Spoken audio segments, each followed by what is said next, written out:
This week's episode of the Retro Hour podcast is brought to you by The Art of Point-and-Click Adventure Games, the brand new title from Bitmap Books. Hello and welcome to the Retro Hour podcast, episode number 141, your weekly dose of retro gaming and technology news with me, Dan Wood. And me, Ravi Abbott. Now, we are very pleased this week to kick off something that we've been looking forward to and planning for months, actually. We officially kick off the Retro Hours Adventure Month. Yes, and last week we had Brett Mogilowski, and he did a Grim Fandango, so that was a good start, wasn't it? Great little warm-up to Adventure Month. Now, essentially what we're doing over the next 4 weeks is we're going to be celebrating so much about one of the most beloved genres in video game history, and that is going to be interviews, it's going to be giveaways. Even live streams. Lots of live streams. We're going to be playing these games as well, all about, because I mean, you and I love adventure games. Oh, totally. That was all that kept me indoors when I was a kid. Yeah. You know, I was either out skateboarding or playing point and clicks. Now, this week we've got an amazing guest as well. We've got the founder of Westwood Studios. Oh my God, Westwood Studios. You do not know how much of my life was soaked up by Command & Conquer. It was ridiculous. But also some of the fantastic games. Dune. Yeah. Do you remember that? And that was all based on a novel. And they had the amazing Blade Runner as well, which is probably one of the most accurate, best film adaptations. Yeah, because I mean, back then, a lot of film adaptations were essentially side-scrolling platformers, weren't they? With like the name, that had nothing to do with it. But Blade Runner, I mean, that was a cult classic. Harrison Ford movie, obviously, and adapting that into a video game that was as well received. Because, I mean, you know, cult audiences are very hard to win round if you don't do it properly. Totally. And, you know, Westwood kind of came from the days of doing dungeon crawlers and you know, really, really Apple II graphics and stuff like that. And then they went to full FMVs with Hollywood actors. Oh, it's an amazing story, this I mean, one. by the end, their games are coming out on like 4 or 5 CD-ROMs, weren't they? It was crazy. So our special guest this week, Lewis Castle, is going to be coming up, and we've got more. If you love adventure games, make sure you stick around in the next 10 minutes, a chance to win something amazing. Now, plenty of other things to talk about in this week's show. The Atari Jaguar virtual reality headset. Oh, yes, we had a Jaguar guest on 2 weeks ago, Bill Rebock. Yeah, and there's actually been a VR headset that has arrived in the UK, and we're going to tell you where it is and also get a little bit of the story on that. It's going to be quite interesting. And also a lost Nintendo console that we need to talk about in just a minute too. Now, before we get into that, let's do a few shouts to our favourite people in the world, the people who allow us to keep coming and doing the Retro Hour podcast for you every single week, those who make a little donation into the running of the show and throw a couple of quid, couple of dollars, couple of euros into our tip jar. And for doing that, you will find your place on the Retro Hour Hall of Fame. Just like this week, Andy Gordon, Jonas Toliander, Kevin Lee, and Carol Schmist, who all made donations into the running of the show. And you can do the same. We accept PayPal, a little button on our website, or cryptocurrency, if that's the kind of thing. You'll find all that on the front page of theretrohour.com. Now, before we get into all that, we did mention that it is Adventure Game Month on the Retro Hour podcast with this amazing new book, The Art of Point-and-Click Adventure Games, who are actually the first sponsor that we've ever had on the Retro Hour podcast in nearly 3 years. So we've got to give a big shout to Sam and the team at Bitmap Books for believing in this show enough to want to come on board with Adventure Month for the next 4 episodes. And, I mean, we've both read the book cover to cover. Some incredible stuff in there. Oh, it's absolutely fantastic. Like, I think the thing about point-and-click adventures and even text adventures and everything is they haven't all been compiled in one place, and they haven't had a massive list of interviewees like they have here. There's just some fantastic stuff. We interviewed Al Lowe, and he had a big talk to us about how Jim Walls was one of the guys who was an actual police officer, and he kind of got the routine in the game. You know, he wasn't originally into video games, but he got the whole police procedure down perfectly in that game, and seeing an interview with him is just amazing. Yeah. Well, I mean, this book is just a real celebration of point-and-click adventure games, a genre that you and I have loved since we were kids. I mean, you got Al Lowe in there, David Fox, Ron Gilbert, you know, of Monkey Island fame. You couldn't do a point-and-click book without Ron Gilbert in there. Tim Schafer, Lewis Castle, who we're talking to in just a bits in the book too. And really, it is a visual celebration of these games, showing them in a gorgeous, 460 pages, lithographic print hardback book. That thing would look amazing on your coffee table. It's got a proper quality weight to it, hasn't it? Yeah, totally. And also the companies as well. So, you had Sierra, LucasArts, AdventureSoft, all these fantastic publishers. And, you kind of don't hear about them nowadays, do you, really? Yeah, so we love the book so much. And in fact, we're giving you a chance to win your own copy of the book, the art of point-and-click adventure games. So if you'd like to win, all you have to do is head onto our website at theretrohour.com, leave your details on there. We're going to pick a winner every week during Adventure Month on the podcast. And also there is a little link there if you want to go and buy the book for yourself as well. I mean, we're getting into that time of year. Nice little stocking filler that would make, wouldn't it? And look, guys, we just really hope that you guys do show your support to Bitmap Books and this book as well, because they believe in our podcast enough to get on board for the next couple of episodes. So please show them some love. Get onto the website, check out the book, see what you think of it, and we'll tell you more about Adventure Month over the next coming weeks. Now, we do need to talk about this. The biggest story in retro gaming over the last week, the PlayStation Classic has been announced. And it happened a day after we recorded the podcast last week. So everyone was asking us, why didn't you cover it on last week's show, guys? Have you not heard about it? Yeah, we recorded it on Tuesday last week? Yeah. And it came out on Wednesday morning. I did wake up to about 50 tags on Facebook and Twitter. I looked at all the comments when everybody was going, why are there no analog sticks? Yeah. There never was analog sticks. And also, with the PlayStation 1, a lot of the old games did not support analog sticks. You turn on the analog function of one of those PS1 controllers and it just paused the game. on the early ones? Yeah. I mean, just D-pad support only. Yeah, the DualShock didn't come out for about 2 years after the PlayStation came out originally. And you're right, because, I did want to cover it. So I actually just did a YouTube video the next day. So I thought we've got to be seen to be covering this. But you're right, the amount of comments that I've seen about it, it really has split the online retro gaming community, I think. Some people love these little mini consoles. Some people are a bit like, oh, that's enough now. When you're getting into the CD kind of consoles, we've gone too far with it. Why wouldn't you just buy one from a car boot sale for a $5? Yeah, I was thinking exactly this. I've got a FrameMeister at home and I've got a PlayStation that I bought for a tenner, and I do the swap trick. I've got as many games as I want on that thing, Well, it is true. If you haven't seen it, if you've been living under a rock for the last week, essentially it is a recreation of the PlayStation, but it's a quarter of the size of the original. Again, like the NES or the SNES Mini, it's that kind of thing. HDMI out. Couple of USB ports on the front to put in replicas of the original. How many titles does it have? Well, there's 20 that are going to be built into it. So far, they've only confirmed 5 of them. So you've got Final Fantasy VII's on there, Jumping Flash, I don't think I've ever played that one, Ridge Racer Type 4, Tekken 3 and Wild Arms are the 5 confirmed titles. Okay, good to see Tekken and Final Fantasy in there, definitely. Yeah, everyone's kind of got their own opinion on, what games are one on there, I'm sure.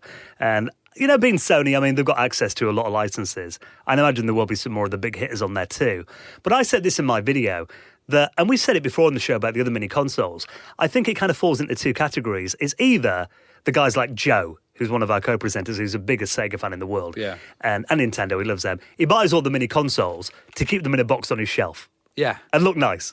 For me, I think it's probably going to be for people who want that retro hit, but the main one that I'm waiting for is the N64 Mini, because PlayStation is easy to emulate on the PC, and same with PlayStation 2. Even if you have a PlayStation 2, you can still play PlayStation 1 games in there as well. Yeah, so there's lots of options, but N64 is hard. Yeah. It's hard to even emulate on the PC, so I'd love to see an N64 one. This one I'm not so bothered about because you can still pick up PlayStations for 10 or 20 quid. So. But I think, a few comments I've seen on YouTube as well, you often forget how hard it is to kind of find the right cables to connect it up to modern TVs and even finding the games. Yeah, the upscaler's the most valuable thing in there, isn't it? I'm in a lucky situation with a FrameMeister, but if you haven't got one of those, then you're coming out, SCART or something. Or RF. It's like a lot of those early 3D games, they were a bit janky at the best of times anyway, weren't they? So it'll be interesting to see how it does handle the upscaling, whether it does a bit of smoothing out of those, jerky graphics and stuff. But I think it's not really aimed at the retro gaming community. I think these are aimed at people who probably had a PlayStation 20 years ago. They've kind of moved on. They might spot it in Asda or PC World or something. Like, oh yeah, a bit of nostalgia. It might be a stocking filler for someone, but I don't think it's aimed at people like me and you who've got entire rooms full of retro consoles. No, also I think it's Sony looking at Nintendo and going, oh gosh, they're making a bit of money out of the old IPs, aren't they? Absolutely is that, isn't it? And some people have got really angry at them for that, which is weird. Some people have been like, oh, they're copying Nintendo, it's outrageous, but how many ideas in video game history have been copied by other companies? Definitely not the first or the last time. But it is going to be out by Christmas this year. Comes out start of December. It's going to cost £89. So it's kind of in line with the Nintendo consoles. No CD-ROM drive in there. That's the one thing that everyone keeps asking. Because it's got a little lid that looks like it could be a CD-ROM, but It's to too get small. those GameCube games in there. That is about all you can fit inside it, I think. Or a mini disc. But what used to be the eject button is now the game swap button. Okay. So I press it. wonder they've got to have memory card support, haven't they, as well? I don't think there is. I think it's a 20 inbuilt games. If you've got Final Fantasy VII, you can't play the first disc in one sitting. Hours. I imagine it'll have a Turn save. it off. It might have a save function in there, maybe some NV kind of RAM or something. Yeah. But from looking around it, I don't think there is like a memory card slot or anything in it. Okay. So I mean, that will kind of open up all sorts of vulnerabilities, wouldn't it? As we know from the Nintendo systems. But I actually think it's cool because, and I mentioned this in my video, someone who might buy one, it might kind of be like a gateway drug to get them into retro gaming again. They might be like, I used to own a Mega Drive. Maybe I'll pick one of those up. And there's a retro gaming podcast on iTunes. Maybe I'll listen to that. So, maybe there'll be a whole influx of new people at the end of the year. There you go. The PlayStation Classic has been announced, and we'll keep an eye on the games list in future episodes of the podcast. Now, this is a pretty cool story that you found. Code cracking the World War II bomb machine. Now, this has been recreated at Bletchley. Yeah, so if you guys have seen the film The Imitation Game with Benedict Cumberbatch, who's basically playing Alan Turing, it's all about Bletchley Park and the war effort. And in the war effort, they created these first digital computers to decode all the secret signals that the Nazis were using. So they had a Enigma machine, which was kind of Hitler's personal communications device, and they needed to break the code and crack that. So one of the most advanced codes in the world, wasn't it? It was one of the most advanced codes, yes. So when I first went to Bletchley Park, they had this marvellous machine called the Colossus, and Winston Churchill had kind of ordered people to build this beast, and he built it and then got them destroyed after the war. Yeah. And they'd rebuilt it by hand, and that was all running. So it's amazing to see one of those early computers running. Now they rebuilt bomb, and they're basically doing a reenactment of the kind of code cracking in Bletchley Park. And if you see the film, you'll see the dials spinning around, and they're constantly trying to shut the bomb off. And Turing's like, no, it will get to a calculation. It will get to it in the end. So you can actually go and see it finally reach that end of the calculation if you've got enough time. Because it takes ages, doesn't it? Well, you can sit there and watch essentially real code breaking in front of your eyes, which is just pretty nuts, isn't it? Now, a team of 12 people have apparently worked on this this unit. This is one of the original ones then they've got working, is it? Yeah, now they had it in one of the kind of lower, where it was actually based originally in Bletchley Park. They had it in one of the low dark room with no windows or anything, but I think they've brought it up to one of the main museum places now.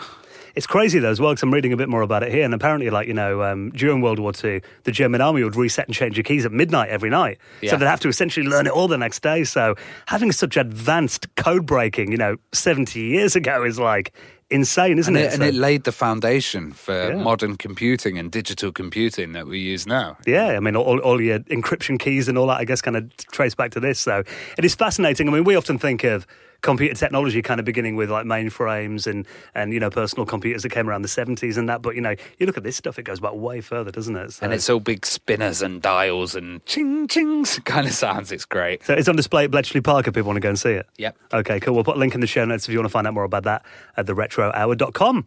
Now, we did mention a few minutes ago about this amazing Atari Jaguar VR. We had Bill Raybuck on a couple of weeks ago who used to work at Atari, and he mentioned how impressed he was at seeing this, and there wasn't very many of them made. This was essentially a prototype, a couple of them made, and it was meant to be a headset that would sell for home customers who had Atari Jaguars to play virtual reality games at home in 1994. So very early virtual reality. And there are not many of these left in the world, but it turns out our good friends at the Retro Computer Museum in Leicester, just down the road from us, have actually got one in their possession now. And because we know these guys, we've got them on the phone. Welcome to the Retro Hour podcast, Andy and Simon from the Retro Computer Museum. Oh, yeah, it's all right. Hello, you all right? Now, I know you guys have got a lot of virtual reality stuff there because, we've actually been there a few times and had to go on the... you've got the original virtuality machines that, if people don't remember those, they're the ones you used to see on Games Master when they went in the consultation zone, aren't they? Oh, they're lovely when they work, but I'll be honest, due to the age of them, they are getting a little bit temperamental, but I'll do everything I can to keep them working. But other than that, they are very popular. People keep coming back for more as well, which is good. And it's amazing because they're actually run off Amigas, aren't they? Yeah, they are. Amiga 3000s, yeah. Yeah, and you've found some stuff for the rival company recently, Atari. Yeah, so you guys have got, for people that might not be familiar with this, the Atari Jaguar had a virtual reality system, didn't it? Yeah, made by Virtuality, yes.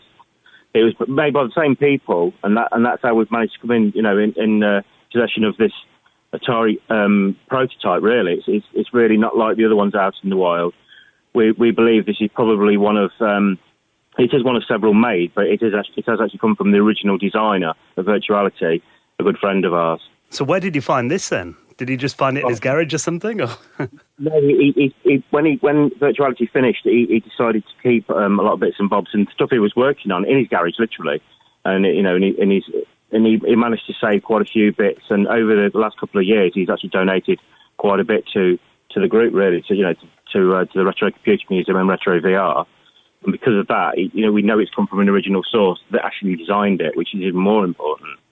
And the crazy thing is, your museum is actually quite close to the original site of Virtuality, isn't it? Yes, it is, yes. Obviously, we're in Leicester, just on the outskirts of Leicester, and Virtuality Factory is just on the other side of Leicester Town Centre.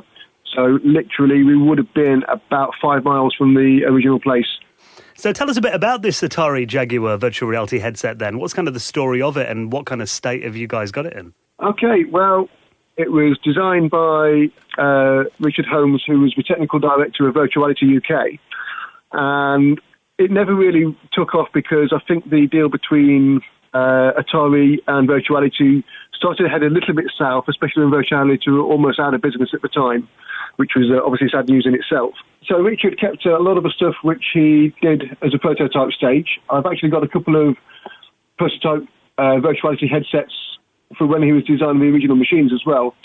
He brought the Atari Jaguar headset here to show us probably about a year ago now. And he definitely whetted our appetite because he's telling us there it was about one of about 6 or 7 prototypes which were made and were taken to Japan for Atari to see. But Atari didn't fully understand at the time that there were only very, very early prototype stages. So they weren't in 100% working order as Atari expected. So I think the prototypes never got much further than that. And then Virtuality closed its doors in 1997. Richard was one of the directors, so he had the job of clearing up shop and taking bits and pieces. I think a lot of the stuff he'd actually got at home anyway, because he was working on it at home as well. And he's kept this one pretty much, I'd say, almost in mint condition since the day it was created. The condition of it now, it's still very, very clean. Some of the foam for the headset itself, the padding is starting to deteriorate, but other than that, it is in really good immaculate condition, really. I mean, one of the things we're going to be doing probably early next year is we're going to actually create a display area for not just the Virtuality stuff, but for stuff that we've got here that obviously is quite rare, and a lot of our signed stuff will go in there as well. And we're going to have a place specially set aside for the VR stuff. It's just as important as everything else. And it's one of the things because of the link with Leicester as well. We've got to look after it all here. We want to make a good display of it. Yeah, excellent, guys. Well, we're going to be there in a couple of months as well, which sounds insane that we're talking about the Christmas party already. But you have got one coming up, haven't you? Yeah, on the 8th of December. Yeah, tickets are available now. Hopefully it's going to be a popular one. It's already proved to be pretty popular. Yeah. Quite a few tickets sold already. So, yeah, it's going to be a good one, that. We've got some live music as well now, we've just found out. So, live music and good food and good friends. It's all you need, really, isn't it? And a bit of retro gaming thrown in. Oh, yeah, it's always a laugh. Well, we'll put a link in our show notes if people want to get tickets booked. And we'll be there as well, guys. So we'll see you soon. Okay, see you soon. Cheers. Thank you.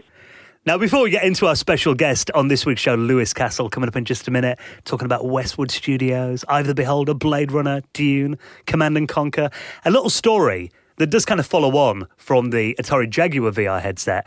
It turns out they weren't the only company around the mid-90s who were working on virtual reality at home on a console.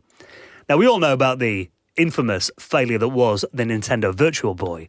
Yeah, if you don't know about the Virtual Boy, it was kind of it was sold as a portable unit, but it had a weird stand, and you'd kind of sit it on your table looking at it, and it was like pseudo 3D red.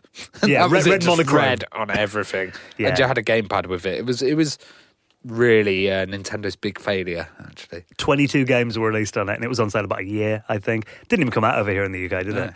But what it turns out is, I mean, everyone kind of looks at the Virtual Boy like, oh, you know, what a disaster. They should have maybe done a proper VR headset. Well, it turns out that also at the same time, Nintendo had commissioned a company to work on a proper virtual reality headset that was scrapped in favour of the Virtual Boy. Now, this company was Argonaut, and Argonaut were famous for the Super FX chip. And when I first saw the Super FX chips in Star Fox, I was amazed. I was like, wow, that can't be done on the SNES. And it still ran a lot better than a lot of other consoles that tried to clone Star Fox at the time. So, including the Jaguar, probably. Yeah. So, you know, this might not have been a bad 3D, actually. Well, this is a guy called Jeremy San, who was the founder of Argonaut. And it's an article that's been around a few places on the web this week. I mean, there's an article on the Metro, which is like where it's got most exposure.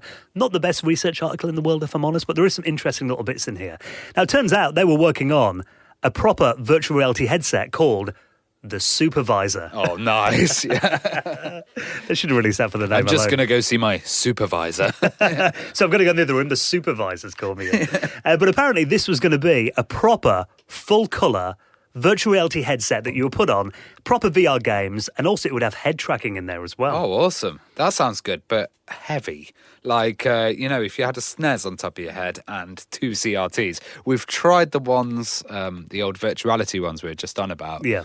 And they have 2 CRTs in them, and that's pretty heavy, but the actual computer parts are away from you. So if this was a standalone unit, I'm not sure how it would be. See, it must have something extra, because the Super Nintendo couldn't do all that rendering on its own and the maths calculations for VR, you wouldn't imagine. But, I mean, it is interesting that they were working on this system that then they pulled the plug on and instead released the Virtual Boy. And this technology kind of went nowhere. I mean, he did try to offer it to Hasbro, the toy manufacturer, for a system that was going to be called the Toaster. But again, I mean, you know, VR kind of faded away, didn't it, in the mid-90s for a few years. So it never saw the light of day. But it's interesting to learn what could have been. Yeah, it's a shame because, like, that chip was wicked. Yeah. You know, and the games that came out with those just looked absolutely fantastic. So. Yeah, imagine having that in virtual reality. I mean, that would have been pretty mind-blowing for the time. 2 Super Effects chips, or 3 maybe to do each dimension. Why not 4? Go all the way. So if you want to read more about that and the rest of this week's stories, you'll find them all on the front page of our website, theretrohour.com. Now, of course, it is Adventure Month on the Retro Hour podcast. Keep an eye on our social media over the next week. We've been looking through this book, who have kindly supported this week's edition of the Retro Hour podcast, The Art of Point-and-Click Adventure Games. You can win a copy of that book right now. If you want to buy it, check out a bit more about it, please do have a look, guys. You'll find that at theretrohour.com. You've been looking through for a game that you're going to play this week on Facebook and YouTube. Either Simon 2 or Police Quest. Yeah, and Ravi's going to need your help with these because you haven't played them for a long time. So keep an eye on our social media links. You'll find all of those and more at theretrohour.com. Now, to get into Adventure Month, let's get on this week's special guest of Westwood Studios fame, Lewis Castle. You're listening to the Retro Hour podcast, and it is the start of the Retro Hour Adventure Month. So that means we're celebrating the art of point-and-click adventure games all this month. The new wonderful book from our friends at Bitmap Books, which is out now. And one of the contributors to the book is this week's special guest. Welcome to the Retro Hour podcast, Lewis Castle. It's a pleasure to be here. Now, before we get into, some amazing stories, I'm sure, about Blade Runner, Command & Conqueror, Dune, Eye of the Beholder, games like that, I mean, where did it all kind of start for you then, this journey in computers and video games? Do you remember when you first encountered a game? You know, I do, actually. One of my friends, Paul Mudra, who ended up being our audio director, had an Apple II, and I was looking at the graphics on the screen and decided that I needed to be able to do graphics on computers. At the time, I was in fine arts and architecture.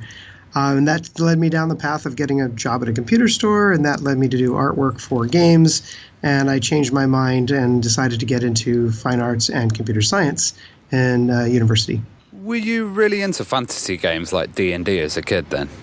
I was, yeah. In fact, actually, I think all the way from just after primary school, I ran a D&D campaign for 16 years. Well into the time we had Westwood, we were still running our D&D campaigns. So how did you and Brett Sperry meet then? Very, very much along the same path. When I worked in the computer store, Brett was a customer that came in regularly, and it was his contacts that got me the first kind of jobs to do graphics for educational games. And at that time, programmers were expected to do their own graphics. So So it was odd to have somebody like myself who was going to just be an artist to make little pixels move around. But the quality of animation, of course, if you have somebody who has a love of animation and has a background in art, is considerably better. And so I didn't have any trouble getting work after the first couple things. Well, how did Brett having to use a printer kind of lead to you guys forming Westwood? Yeah, that's a good story, actually. So he was just literally at the store, and he wanted to do printouts, and there were some policies against printing things out. Plus, I think it might have been later in the evening or something, and he contacted me and said, "Hey, I've got a bunch of printouts I got to do for one of the games I'm working on." And I said, "Oh, I've got a printer. Come on by. Print it out. We can keep chatting." And when he came over, he was printing out, and I showed him some of the things I was working on. And we started talking about what our plans were. He really wanted to make a big company that was successful. And I said, I remember distinctly just saying, honestly, I really like this industry. I just want to have fun. I just want to have a good time. And so it was a funny place. We both ended up being, pretty deep into business at the end of the day. But my heart in the beginning was just to have fun. Well, how important was kind of getting the look and feel and presentation of the game when you initially founded Westwood? How was that kind of one of your priorities? It was for me. I always really leaned heavily into the arts. I cared a lot about the quality of the graphics. So even from our very first games, Temple of Apshai Trilogy, I did most of the artwork myself, but as quickly as possible. One of the very first employees we had was an artist, Maureen Starkey. We hired her as a full-time artist on a game studio that only had like 5 or 6 people. That was a crazy step.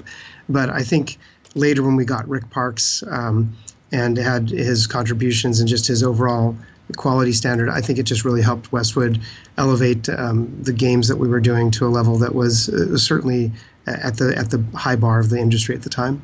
Well, which systems were you using then, and which did you have to learn to program? Well, I started on the Apple II, but I ended up programming almost everything, I think, at the end of the day. I ended up becoming a very low-level programmer. I did a lot of our early 3D systems, renderers, some compression algorithms, voice synthesis, voice recognition.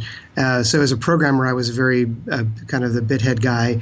But as an artist, of course, I moved the other direction. I was more into art direction and didn't plot pixels as much as I did in the early days. In the very beginning, I would actually convert my drawings on graph paper into hexadecimal and type them into the into the machine code itself, into the mini assembler on the Apple. There were no graphics tools at the time. There were no mice. There was no way to get graphics into your system. There's no Deluxe Paint. So all those things came later, and they helped the art get better and better. Well, in those early days, your hiring policy seemed really interesting. Kind of, you weren't hiring guys from the industry. What was the idea behind this? Yeah, it depended on so it was difficult to hire people from the industry. Most of the industry was in LA, but mostly actually San Francisco, LA, and some in Austin. And so to get people to come to Vegas was difficult. And so one of the things we did was we really wanted to make sure that we had craft leaders. And we believed, and I still believe, that a great artist is a great artist. So we put out ads for anybody with 10 years of art illustration experience, professional illustration experience, could apply for a job as an artist. And that made for a very different kind of applicant. And most of the people who applied they didn't even know how to use a computer. They would come in kind of sheepishly and say, well, I saw this ad, but I don't know how to use a computer. And I go, well, I love your portfolio. I can teach you how to use a computer. I can't teach somebody how to draw like that. So that got us a very different group of artists, and I think it set Westwood on a very different path than other companies, having really truly amazing artists like Gary Freeman and of course Rick Parks as well, but lots of them. They just did amazing work. Where did the name Westwood come from? So that's a funny one. We had a terrible name when we first started. I think the first company was called Brelos, which is a horrible combination of Brett and Lou. So we didn't want to, we knew that wasn't very good. And at the time we were talking about, well, what do we want to have as a company? And I had a consulting business where I was doing programming for, really, it was really more about stitching together spreadsheet programs and accounting programs and such. So there was pretty dry programming work, but it paid the bills. And so one of the things we wanted to do is make sure the company name was something that was flexible enough so that if we ever got into other kinds of entertainment, or we got into other kinds of programming, it sounded professional. At the time in high school, I used to go down to Westwood, California all the time, and that was kind of the hot spot at the time. And I guess it is now too, but there was this whole period in the middle there where it wasn't so much. And that was kind of the area where you had attorneys and you had the entertainment industry, but you also had UCLA, so you had a lot of young people. And so there was this great vibe about being kind of current and fun. And that's where we came up with the name. Well, also you did a lot of work with Epics as well. I mean, how important was that relationship to Westwood? Oh, it was critical. It's how we started. The very first game we got was Bob Lindsay gave us a chance, We were just a couple of people. We had a group of friends, but it was just myself and Brett at the time that we pitched Bob. And we said, hey, we've got a small company we'd like to get going, and we're looking for contracts. And Brett had known Bob for many years. He had worked for Epics as an independent contractor before. And so that would give us our first contract with Temple of the Afterlife Trilogy. And it was kind of funny. We got our first paycheck. Brett hates this story, but we got our first paycheck, and it was made out to Westwood Associates, which was the name of the company at the time. And we were all excited because we got our first paycheck, and we kind of went and started thinking about it. It's like, well, how do you cash that? So actually, we had to go get our fictitious name paper, file our business license, and do all that stuff after we had been paid. It's got to be the first startup company that had money before it had a business. So amazing. Well, you said that you were into D&D, and a lot of D&D games used to be kind of turn-based. Now, Eye of the Beholder, which absolutely fantastic game, was a real-time adventure. Kind of, how different was it approaching it, and did you think this would be a kind of risk doing a real-time game? No, I don't think we felt much risk in that part of Eye of the Beholder, and we certainly didn't feel there was any risk in real time. So way back when we did the very first game, Temple of Abshai Trilogy, which was a port of the John Freeman games, I was a programmer on that one, and I coded the Mac version, and we made that all in real time, and Epics kind of got freaked out about it and said, oh my God, you've ruined the game. You have to have time to decide. So we had to actually go back and put blocks in to make the game turn-based. And so it was really funny. From the very first beginning of the company, we had this sort of affinity to having things happen in real time, the way it would happen in a real D&D game where people are shouting out what they want to do and the DM is reacting in real time. So when we got the chance many years later to work on a D&D game that was going to be a dungeon crawler, which was Eye of the Beholder, it was a natural for us that we were just going to go back to that real-time component and try to get that to work. I didn't think we had the risk. We felt risk in the real-time. Where we felt risk was the complexity and depth of D&D as a system. Trying to make that work in a digital medium without a DM to mediate it was very, very hard. It really challenged myself and a few of the other systems designers at the time to come up with how we were going to do all that, Phil Gore and others. So I'm really happy with what came out. We did definitely, we were super, super inspired by a game called, I think it was called Dungeon Master by Faster Than Light, which was on the Atari ST. So they had definitely sort of set the graphic bar higher. Many people said we kind of ripped them off. I'm like, well, if you look at their game, it looks an awful lot like the games that we made 5 years earlier than that. So I don't think that's really the case. But at the same time, they certainly set the bar pretty high. Well, it's amazing how those kind of dungeon crawlers developed from being slow, turn-based kind of stuff to like real-time, first-person perspective. Yeah. And it came out for so many systems. We were Amiga users, and we were massively surprised that the Amiga version was faster than the PC. Yeah, well, that's another story. When we first got our Amiga, it was one of the very first machines, and the documentation was pretty poorly translated Japanese for a lot of the low-level systems. And so at the time, I was the one who was in charge of the Amiga libraries. We had to be a cross-platform company at Westwood to be able to make the finances work. So the Atari ST had come out. There was not very much ability to customize the operating system on the ST. And it didn't have any hardware support as far as chips go. So we decided that we would write an emulator, the GEMS emulator on the Amiga. Well, to do that, we had to basically punt the operating system, the Intuition operating system. So I wrote a lightweight version of the operating system, and we wrote our own drivers for all the graphics chips and the devices. And so for many years, the Westwood games on Amiga were outperforming almost everything because we were really able to use the chips, Agnes and some of the other ones, Blitter and Copper. So we were able to use those chips in ways that other companies couldn't because of the way that the operating systems kind of took control and managed those resources. So things like Eye of the Beholder were definitely a benefit from our very low-level understanding of how the Amiga worked. We did end up playing nice with Intuition eventually, but it was a lot more work to do that. I know Mastertronic were a really big label over here in the UK, who later became Virgin Interactive. I heard they did some of the development work with Dune and then threatened to cancel that game in 1990.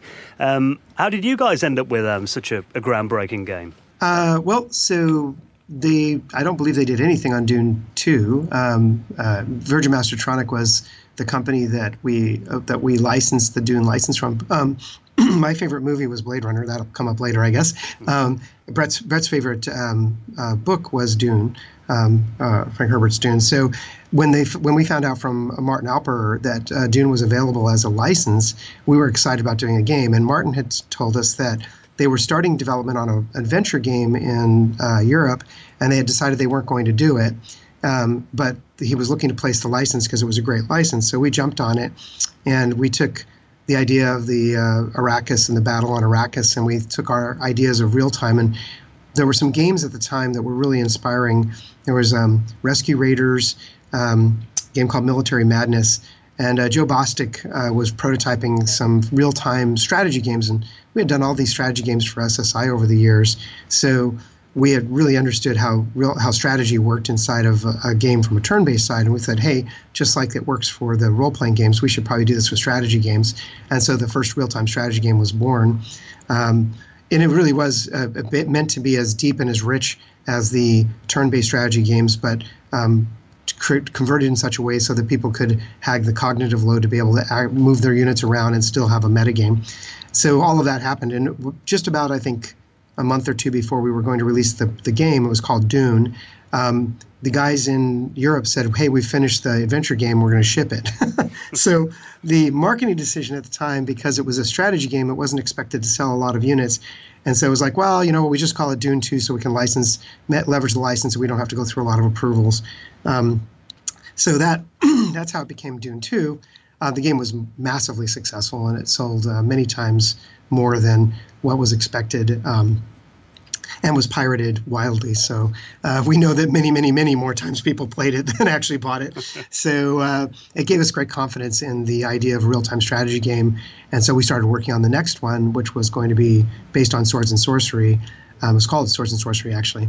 And little beknownst to us, Blizzard was working on, had seen Dune 2 and had started working on the first Warcraft.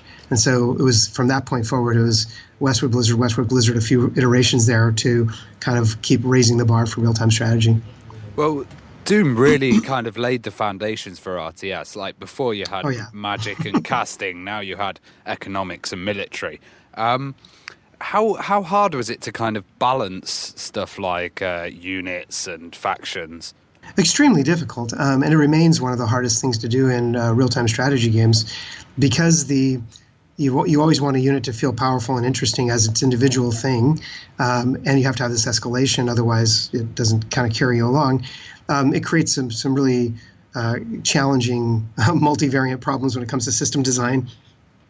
So it was really hard. And that's why Dune, the first Dune, didn't have much in the way of variation, not what you would call today, by today's standards, very different units. They did have some differences, but they were relatively minor.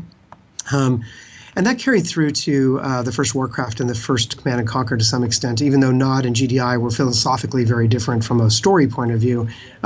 They both had tanks. They both had, military, like kind of infantry. I think really until Red Alert 2 with Yuri's Revenge that a game was made where the three sides had to be played completely differently, but yet were elegantly balanced. It was also very hard back then because you didn't have a live service to test the games on, so you had a relatively small test group, and once you launched the game, a lot more people would play it. So they would uncover edge cases and holes in your economies and immediately exploit them. So we had to chase the game with updates. Also a very challenging thing to do back then for distribution reasons. So it's a lot nicer today being able to have, people connected online and being able to update games and keep the balance stable and fix things in a live environment, test on live customers. That's all new stuff that's really powerful. Well, let's talk about Command and Conquer. I mean, what a massive game. That really did change everything. And when approaching that game, I mean, how did you cast actors and decide on graphics and also create sound effects as well? That must have been a big job. It was. So the Command and Conquer was being built as the Swords and Sorcery game, and as we were going along, we realized that we were going to hit the launch of the CD-ROM, 700 megabytes, which was, almost 700 times as large as the biggest piece of media, 1.4 megabyte disk. So we had said, well, what are you going to do with all of this? And I know that Joe was deeply involved in the game design and the balance, and Brett Needy came up with a storyline around the sort of biblical echoes of Cain and his Brotherhood of Nod. And so we said, oh, well, what we should be doing, Westwood, even back in Dune, had these little animatics to tell the story and set the stage. We should be doing these as full motion video with audio. And the problem is a single-speed CD-ROM just doesn't have very much data throughput. It's 144 kilohertz, I think. It's really, really small. And so we had to figure out how to do that compression. So we brought some people in from university that understood some cutting-edge vector quantization that was going to go into some of the MPEG-3 stuff eventually. And then we built up on top of some of the compression algorithms I had written many years before that used a variety of compression techniques. And I remember when we were doing the initial videos, we had a little dressing around the outside, like a border, and Brett goes, it needs to be full screen. It needs to look like a television screen, or like you're watching a monitor. And we were explaining to him that how difficult it is because there's so little throughput. And he goes, "Oh, you're just being lazy." And this is kind of Brett's way to drive people. And he was right. We got it to work. So once we knew that we could do the video, we had to fill all that. We had all this time to fill, basically, many minutes. And so our CG artists jumped into it and started using Max to do some stuff, Aaron Powell, and did some amazing stuff with early units. I mean, today it looks pretty crude, but at the time it was truly like earth-shattering. And so we were just really all homegrown stuff. As far as the acting goes, there was a local theater troupe. We hired the guy who ran it, was Joe Kukin, and he's quite a talented actor, and he's a great director. He now has a theater troupe in Vegas again. And Joe was interviewing for all the different roles, and we were using local talent because we couldn't afford to go out and get Hollywood talent for the first, or the very limited amount for the first CNC. So we were using a lot of local talent and people who worked at the studio. And Joe directed everything, and he was the one who was saying, here's how Cain should be, here's how Cain should be. We went through many Cains. And eventually we just were looking at the tapes, and Brett goes, why don't we just have Joe do it? He does a better Cain than anybody. So we asked him, and he said, yeah, I guess I can act and direct. That should be okay. And that's what set the stage for him being, I think, one of the greatest villains in video game history, actually. I think Cain was amazing. So all hats off to Joe. He was our driving force for all that cinematic wonder. I think you made an interesting point there about the fact that you went from developing for, essentially, for floppy disks that were like a megabyte in size. A CD-ROM being like 700 megs, it must have felt like an infinite amount of space to fill. I mean, was that a bit overwhelming when you saw, we've got all this? Yeah, didn't take us long.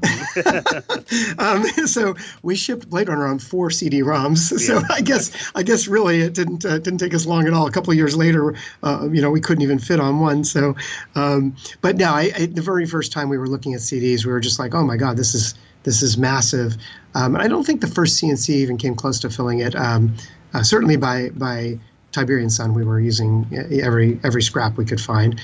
Part of the reason also was because the video had to be compressed down to that very slow bit rate, a very low bit rate of 144 kilohertz. So you can get quite a lot of video on a 700 megabyte surface when you're only using 144K per second. So it was a huge amount of space and a massive ability for us to put a lot of graphics and stuff out there. They were quite slow, though, for single-speed CD-ROMs. Nowadays, we tend to forget that because we don't even know the CD-ROMs are gone, right? So it's all solid state now. Well, the music as well on Command & Conquer was absolutely fantastic. And you mentioned Frank was your in-house musician. What was it like the first time you guys heard Hell March? Oh, amazing! That show that's why we put it on the trailers and everything else. And I think that was the one where people told me that they were eagerly anticipating the next Command & Conquer game, and when they heard that it was Hell March, they got tingles. Because it just hit every chord. And I think Frank's he loves funk and he loves the hard hitting rock, and so he found this great voice for CNC that I think has yet to ever been. And nobody's ever really come close to something like that, where I think it's almost like a unique music genre that was invented for a game, and it just fits so perfectly this feeling of military meets modern age aesthetic. So again, really we're fortunate, very, very fortunate to have aligned with some incredibly talented people that remain some of the most talented people I've ever worked with. Well, Blade Runner, obviously that was a cult movie and is to this day. And often video game adaptations of movies are a little bit hit and miss. I mean, did it kind of feel like there was a big responsibility to make Blade Runner a really good game? Oh, yeah. So I love the movie. It was my favorite film for so many reasons I could dive into forever. And when we found out, again, Martin had called us up. At this time, we were part of Virgin. And he said, hey, I just found out that there's a Blade Runner license being floated around, but it seems like we're quite late to the party. Do you think you can come up and give a presentation? They'll be up here next week. And I said, Blade Runner, really? And he goes, yeah, I'm not even sure we can make a game out of this. It's an old movie and it's been a long time. I go, no. We're definitely going to make a presentation. So I went back and I grabbed Aaron Powell, who had done all that great work on CNC. And I said, dude, we have got to knock their socks off. We've got to show them. And I started thinking about what I would make as a game for Blade Runner. And I kept coming back to the point that Blade Runner as a film works because it's a detective story. And it's a classic Ridley Scott, where you're always feeling like the world is going to explode in violence, but it very rarely does. And it keeps you emotionally engaged and charged, and you're exhausted by the end of the movie. But it's not like a James Cameron film or a Michael Bay film where there's constant action. So I said, I don't really know that we can make a game that feels like Blade Runner, where you're running around trying to shoot replicants. That's the obvious video game choice. I said, but that feels wrong for the franchise. I think we need to make a detective story. And certainly back then, the 3D technology wasn't at the point where you could do that as a point of view or third person running around an open world. But that would have been awesome. But we just didn't have that ability. So we were looking at our adventure tech, and I said, I bet you we could take our adventure game technology, add voxels to it for characters, and make them constantly animated in real time, like we've done with the CNC stuff. And so we kicked around the ideas technically. So I was the technical director, I was the creative director, and then and the art director. And Aaron put together the first reel, which was to duplicate the work that had been done for the opening sequence. We got that put down and on a videotape, on a VHS videotape. That's where we were in the world. Maybe a CD-ROM, but I think we had it on tape too. Might have been a Beta SP. But we went in and we talked to the lad group that had the license. And at the end of we showed them the first cut of the thing, and it came down, and we said, we're going to make a video game around this. We're going to do this, this, this. And he heard the music that Frank had done, recreating the Vangelis. And he goes, well, where did you get all the assets? And I said, well, we made them all. We made all the 3D assets, and we made all the music because we didn't have any assets to work from. And he goes, well, if you can make the stuff that well, what do you need the film assets for? And I remember distinctly saying, well, we don't. We don't really need anything from the film. We want to go find the actors and hire them, because at that point we had started working with Hollywood talent. So we want to use the real actors and everything else. But at the end of the day, we're going to recreate everything. And that'll give it that authentic feel, because we have to create a lot more sets than were in the film. And I think that might have been the thing that sealed the deal with them. Unbeknownst to us, the license was quite sloppy, and there was a lot of documentation out there, and they really didn't know if they were going to get sued by people, because to finish his film, Ridley had reportedly gone out and cut a lot of side deals, and a lot of documentation was lost. And so they were worried that they had clear rights to music, performances, and video. So the fact that we didn't use anything from the film but recreated everything was a very clean legal space for us. And I found out later that people like EA and others had thought they were done. They had negotiated the terms. They were ready for signature, and the deal got pulled from them, and we ended up making Blade Runner. So were you guys going through the film and pausing it at every scene? Because the CGI of the background is so accurate to the movie. It's insane. It's very close to that. We did. We took the whole thing on the highest format we could get. I think they had a Beta SP. We didn't have access to the actual film because there's no way to digitize it back then. So, but we did. We literally went through and tried to recreate everything as faithfully as possible, given the limitations of the 3D software at the time. And then for the individual sets, it turns out that Blade Runner was shot in the back lot, and there's a lot of reuse of sets. It really was masterful in doing it, so you don't really see in the film very much. But if you pay attention, you'll see building after building after building, even when they're supposed to be very far apart. And that was actually the fun of the whole thing, was trying to figure out how we were going to add to this world. We had to make it about 6 or 7 times. I think we used to say 10 times. About 6 or 7 times bigger than what was in the film, to make the game have enough locations for you to be able to explore, for the detective story to work. So the long and the short of this was we had a really tough time recreating the look of Blade Runner when we weren't using exact replicas of the film. And the breakthrough was when we found the person who had done we hired Sid Mead, who was the visual, the creative director behind it, and his stuff didn't really translate well. So we hired the guy who was in charge of the prop work that tried to translate Sid's visions into the film, into a set they could shoot. And he goes, "Oh yeah, we could never go out and fabricate all the stuff Sid did." So we just went to the storeroom, grabbed some old pipe, spray painted it pink, or did this, and took some old girders and laid them sideways. And I go, "Oh, okay, so it's all this salvaged art look."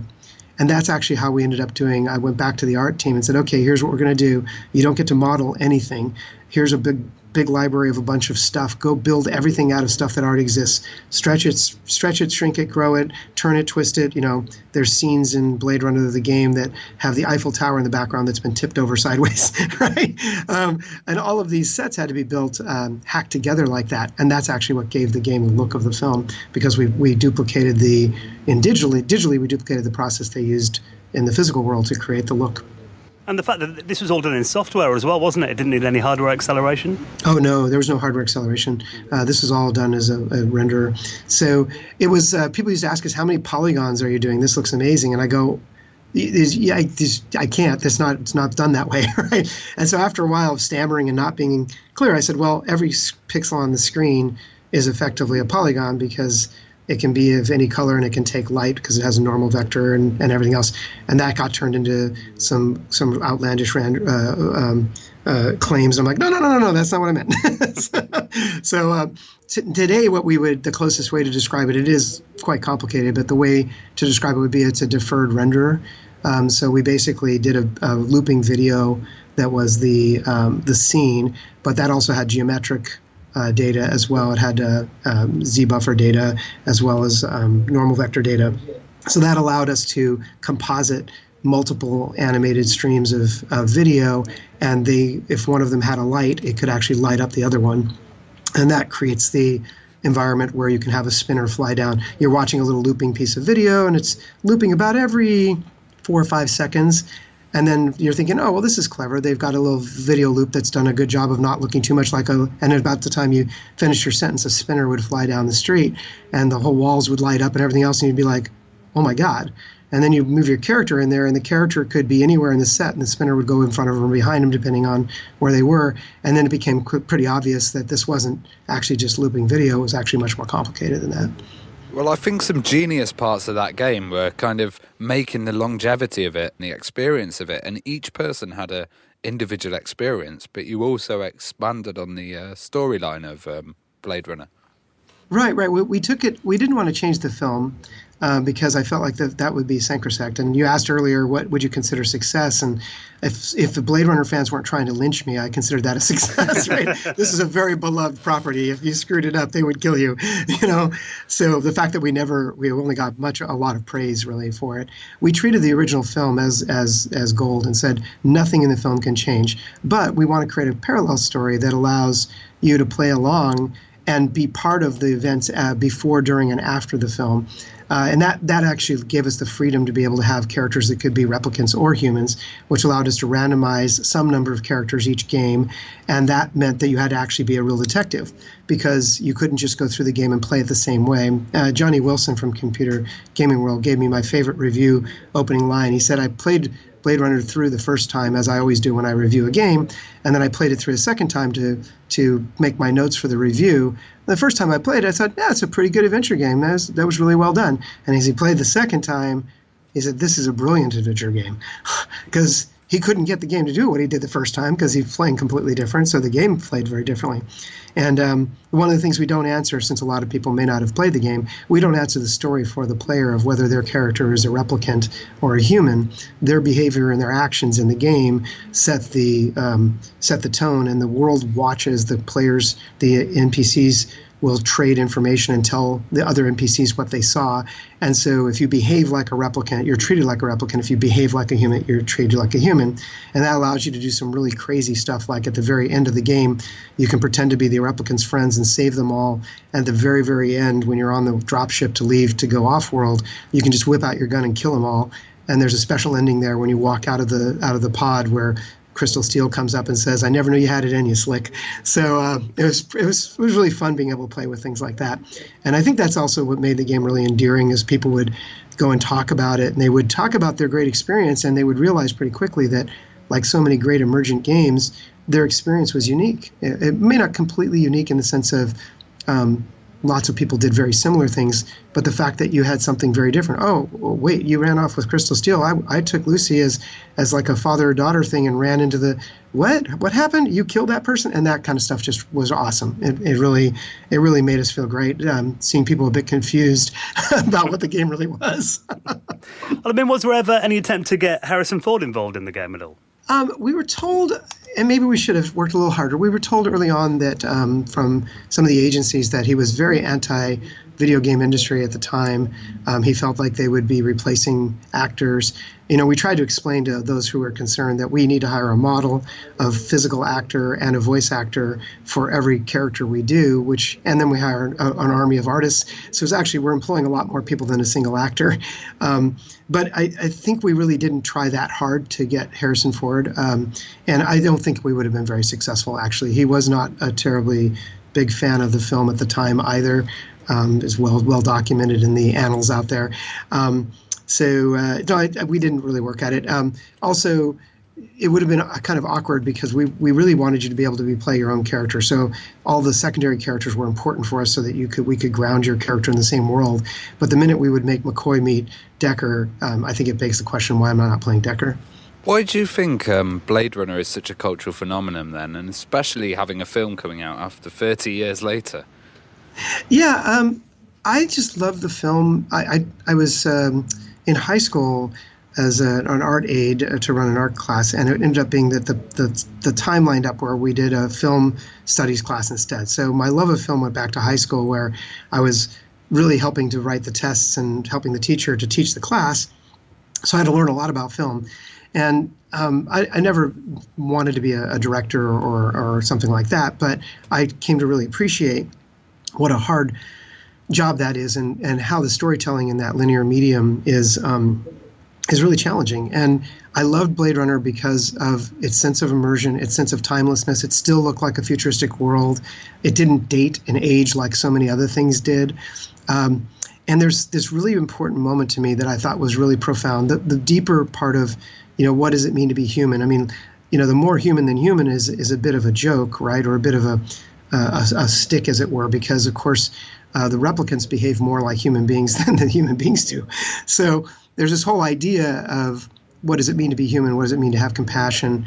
And when Batty, who is obviously the antagonist throughout the entire story, switches to become the protagonist at the end of the film, he's the one who has the real revelation and has the real change of character. From a classic story structure and a film noir point of view, it was just a beautiful twist that kind of capped the whole theme. And I just felt it all hung together so well.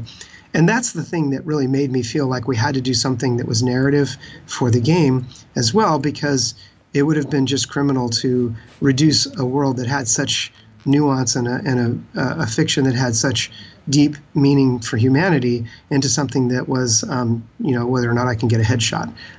That's loads of fun, but it doesn't really fit the fiction. Well, I've seen lots of trailers recently for Cyberpunk 2077, and I could really see a remake of Blade Runner being really popular. Would you ever consider a HD version or anything? I would love to do that.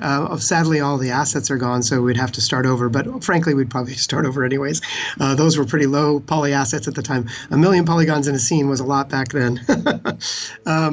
So I would love to do that. It'd be a load of fun. There was a brief time where I was talking to the Alcon guys before the new Blade Runner came out, but they ended up going with a different group of companies, so I wasn't able to participate. I love the franchise, and I'm really looking forward to the Cyberpunk game. It's going to be a lot of fun. So, maybe they'll have done all the things I wanted to do, but maybe not. And also, one other question is, would you like to see a new Command & Conquer title coming out? Because I know I do. I would. I was given an opportunity to EP a Command & Conquer game before I left Electronic Arts. And, the problem back then was 2008. And, the world had crashed and there was a lot of really tightness on budgets. And the one thing I would say is I would only really want to see another Command & Conquer RTS game if somebody gave it the budget and the attention that it deserves as a franchise. If you're not going out to build something as stunning as a StarCraft 2, then I would rather they not do it, because it's just I just hate to see great franchises beaten to death with poor budgets and teams that don't understand the brand. But EA owns the franchise. I know that people have talked about making games, and I'm hopeful that one day that a big budget version will come out, and that they'll bring in some people that really understand the RTS space and understand what made Command & Conquer as a franchise different. I wouldn't want to see a clone of StarCraft 2 because they're very different expressions. Now, on the other hand, a lot of people are really kind of upset about the Command & Conquer mobile game that they showed, and actually I thought it was quite good. I don't see anything wrong with taking a franchise that's as robust as C&C and coming up with alternative game ideas that are kind of harken back to the core elements. And I thought that as a mobile games maker, as well as a AAA games maker, I thought that the mobile game had some really great aspirations. I haven't had a chance to play it, so I can't speak to the product itself. But I was really disappointed in the fans getting so upset because I think if you're going to do something, do it well. And if in the mobile space, I don't think that you would do a straight-up traditional RTS. Well, Lewis, it's been wonderful talking to you this week, especially to start Adventure Month on our podcast. And if people want to hear more of your stories, you are in the Art of Point-and-Click Adventure Games book, aren't you? I am indeed. And thank you so much for letting me participate in that. It was a lot of fun. Well, just one question just to wind up on. I mean, what do you think makes the point-and-click genre so special and beloved then? I think it's because it really reduces the learning curve for playing. So you fall very quickly into an animated adventure or an animated story, and it really works well for narrative. There's something really magical about being in that third person and having the character behave in a way that's consistent with the character's background. I think we get there in some character games, like I think Overwatch does a really wonderful job, but I think part of the magic of these story games is that they are just so richly deep in story, and we love stories. I mean, human beings always have. I'd like to see some of our action games get a little richer. I love the fact that Blizzard puts so much into the background of their characters for Overwatch because I care about the characters. Well, Lewis, it's been a pleasure talking to you. Thank you so much for coming on. Thank you. And thank you for checking out this week's episode of the Retro Hour podcast as we do Adventure Month with the Art of Point-and-Click Adventure Games, the new wonderful book from our friends at Bitmap Books. And if you head to theretrohour.com this week, you can get a look at this book, also have a chance to buy it, or enter our exclusive competition to win a signed copy of the book, signed by creative director and founder of Bitmap Books, Sam Dyer. And we'll see you next week.